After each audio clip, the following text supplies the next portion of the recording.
Myanmar'da zulüm gören Müslümanlardan, from the Muslims oppressed in Myanmar and the grave situation in Yemen, to the troubles refugees face in Europe and of others buried in the seas of the Mediterranean, we see the tears, pain, cruelty and injustice people are suffering through the screens of TRT World.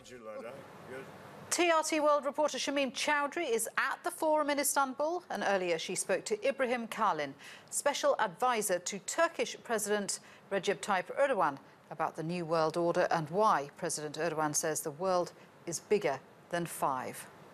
First of all, we have these global problems. We have problems with the poor countries of the world, the countries where state institutions have failed. You have failed governments or failing or weak governments, where the rich and the powerful of the world are supposed to help. From a purely humanitarian point of view, putting aside all political calculations, unfortunately it's not happening. It's not happening in Somalia, it's not happening in regards to the Syrian refugees, and it's not happening in regards to what happened to the Rohingya Muslims in Myanmar, for example. So our president has been very vocal about this. In fact, his Somalia engagement began in 2011 when he visited Somalia after the drought, where thousands of people have died, and Somalia has made a lot of progress since then. Well, first of all, we're at the very beginning of a new process where the current global order is being questioned seriously.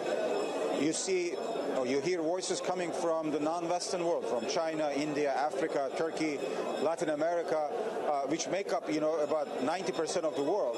That's why our president has been calling for the reform of the UN Security Council, and he has kind of symbolized this now with his slogan that the world is bigger than five. Why is he saying that? Because there are so many other countries in the world, there are so many problems that require partnership. It cannot be a one-way street, and everybody has to make a contribution to make this world a better place, not just for themselves, but for everyone. So I think ultimately, in the long run, it's also in their interest, in the interest of the big players, to help create a more equal, fair world where everybody feels that they belong rather than they're excluded.